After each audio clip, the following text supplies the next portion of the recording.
देखो टुनटुनी, मैं तुम्हें पहले ही बता देता हूँ कि इन अंडों से बेटे ही निकलने चाहिए। अगर इन अंडों से बेटियाँ निकली तो मैं तुम्हें और बेटियों को घर से बाहर निकाल दूंगा।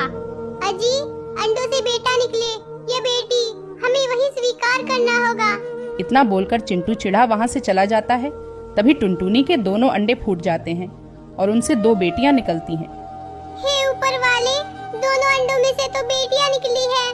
अब चिंटू जी ने घर से निकाल देंगे। मैं अपनी बेटियों को खुद से दूर नहीं कर सकती, इसलिए मैं इन्हें कहीं छिपाती हूँ। इतना बोलकर टुनटुनी अपनी बेटियों को एक घोंसले में छिपाने चली जाती है। थोड़ी देर बाद चिंटू वहाँ आ जाता है। उसे वहाँ टुनटुनी नहीं मिलती, इसलिए वो टुनटुनी का गुस्से से इंतजार कर रहा होता है। मेरी बच्चियों, तुम यहाँ से कहीं मत जाना, नहीं तो शिकारी पक्षी तुम्हें नुकसान पहुँचा सकते हैं। मैं तुम्हें रोज दाना देने आया करूँगी। ठीक है माँ, हम रोज आपका इंतजार किया करेंगे। आप हमें खाना देने आ जाना। इतना बोलकर टुनटुनी घर की तरफ चल देती है। घर आकर वो देखती है कि चिंटू गुस्से से उसका इंतजार कर रहा था। टुनटुनी, कहाँ गई थी तुम? और वे दोनों अंडे कहाँ हैं? अजी, मैं उन अंडों को बचाने ही गई थी। उन अंडों को मुझसे एक शिकारी पक्षी छीनकर ले गया। मैं उन अंडों को बचा नहीं पाई, इसलिए मुझे खाली हाथ ही वापस आना पड़ा। ये भी ठीक ही हुआ, वैसे भी तेरे अंडों से बेटियां ही निकलती। अगले दिन जैसे ही चिंटू घर से बाहर जाता है, तभी टुनटुनी को अपनी बेटियों का ख्याल आता है। पता नहीं मेरी बेटियां कैसी होगी, कहीं कोई शिकारी उन्हें नुकसान ना पहुंचा दे।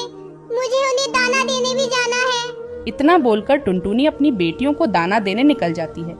तभी थोड़ी देर बाद चिंटू घर आ जाता है और फिर से टुनटुनी को घर में ना पाकर बहुत गुस्सा होता है। ये टुनटुनी आखिर मुझे बिना बताए जाती कहाँ है?